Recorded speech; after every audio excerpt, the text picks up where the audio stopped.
Assalamualaikum warahmatullahi wabarakatuh.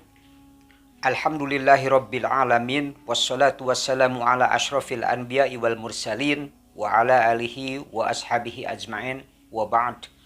Saudara-saudara serta anak-anakku yang dirahmati oleh Allah Subhanahu wa taala, puji dan syukur kita panjatkan kepada Allah Subhanahu wa taala bahwasanya pada hari ini kita masih sempat diberikan kemampuan dan kemauan untuk terus menggali ilmu-ilmu keislaman.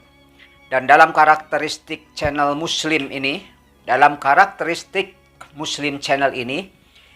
insya Allah Anda telah menemukan video-video yang ada hubungannya dengan video pembelajaran, terutama untuk anak-anak yang sekarang sedang menjalankan tugas selaku siswa, yaitu pelajaran jarak jauh.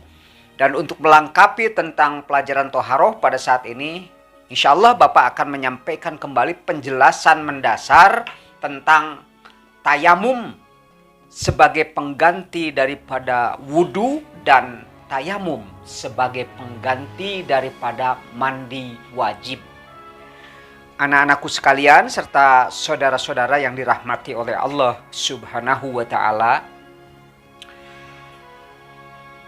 cara bertayamum untuk menggantikan wudhu dan bertayamum untuk menggantikan mandi wajib atau mandi janabah sama, tidak ada beda sedikit pun. Cuman yang perlu dipahami sebelum memahami tayamum adalah hal-hal sebagai berikut.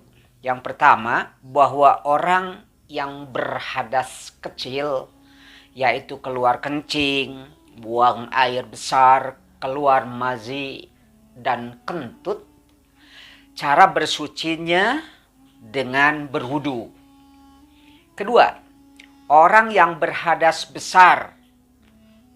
Berhadas besar itu yaitu bercampur laki-laki dan perempuan, keluar mani, darah haid, keluar darah nifas, itu termasuk keluar hadas besar.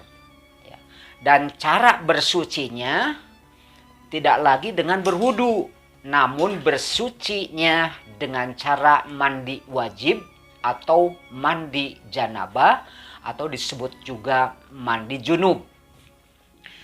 Adapun yang disebut mandi wajib, nah ini yang seringkali salah penafsiran daripada anak-anak. Nah, mengartikan mandi wajib itu tidak sama dengan mandi biasa seperti halnya kita mandi setiap harinya. Yang mana mandi biasa itu kita melakukannya tidak ada cara tertentu, kemudian batasan-batasan air harus sampai wilayah mana yang harus dicuci, karena itu sifatnya mandi biasa.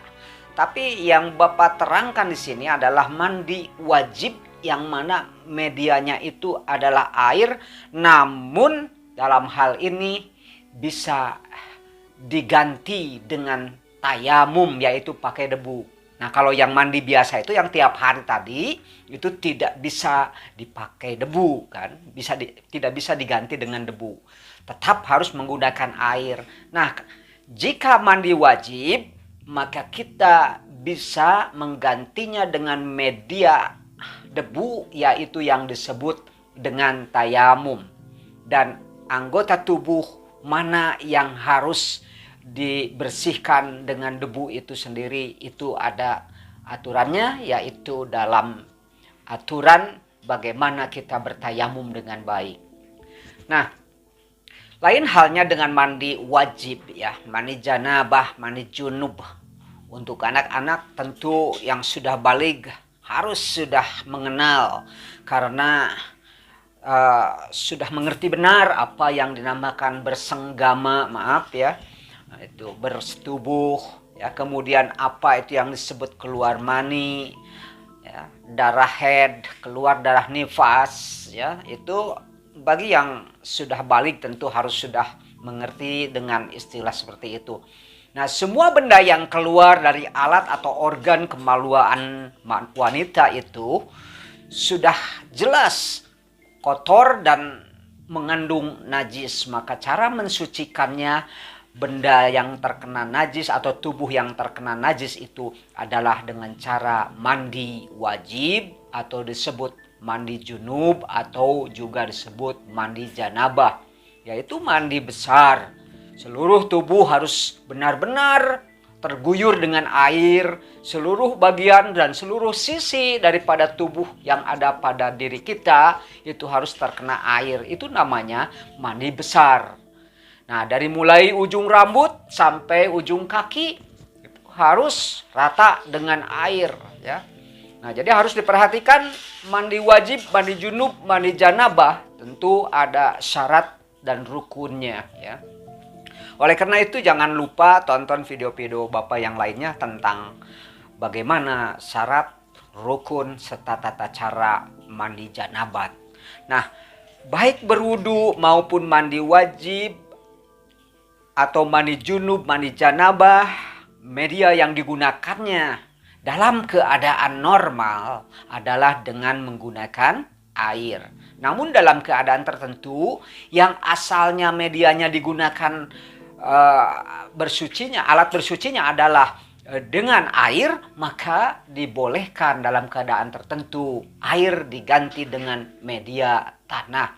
Praktek bersuci seperti ini dinamakan dengan tayamum. Nah, kenapa kok bisa wudhu dan mandi wajib itu yang tadinya pakai air bisa diganti dengan debu? Seperti halnya pada tayamum. Nah, padahal kan antara air dan debu itu tidak sama dan berjauhan jenisnya. Nah, dalam ajaran Islam, anak-anak sekalian, tidak bisa kita menjalankan ajaran agama ini dilihat dengan akal pikiran saja atau dengan secara ro'yu, secara akli saja.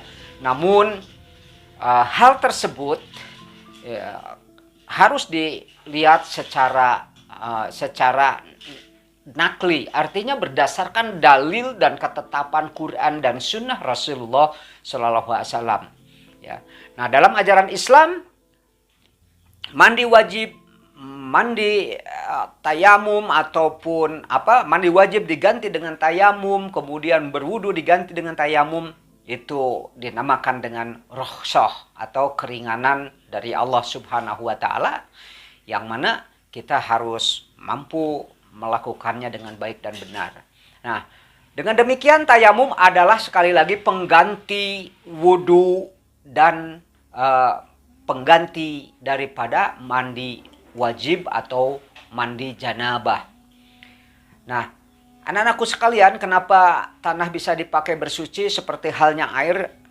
Di dalam hadis Rasulullah Shallallahu Alaihi Wasallam bersabda, "Waju'ilat liyal ardu masjidan wa tahuran." Muttafaq alaih. Artinya, dan dijadikan bagiku bumi itu sebagai tempat sholat dan pembersih. Muttafaq alaih. Nah, dengan demikian ini adalah dalil yang berdasarkan hadis bahwa tayamum itu sebagai ganti daripada wudu, dan bisa juga tayamum sebagai pengganti daripada mandi wajib. Anakku sekalian, yang perlu Bapak sampaikan pertama, bagi orang yang sakit, yang tidak boleh kena air, umpamanya pasien yang dirawat di rumah sakit atau dirawat di rumah namun tidak kuat kena air atau ada luka di dalam pada tubuh kita sehingga tidak boleh kena air, ya. Yang kedua, musafir walaupun ada air tapi keadaannya madorot, ya. Keadaan tersebut, ya, madorot. Mungkin ada di atas kendaraan, seorang musafir berada, mungkin di atas kapal terbang, itu kan sedang musafir, sedang perjalanan jauh. Nah, itu sedang dalam keadaan madorot, ya. Yang ketiga, ada orang sakit, walaupun orang tidak sakit ataupun sehat dan bukan musafir. Nah, gimana orang sakit atau sehat tapi bukan musafir?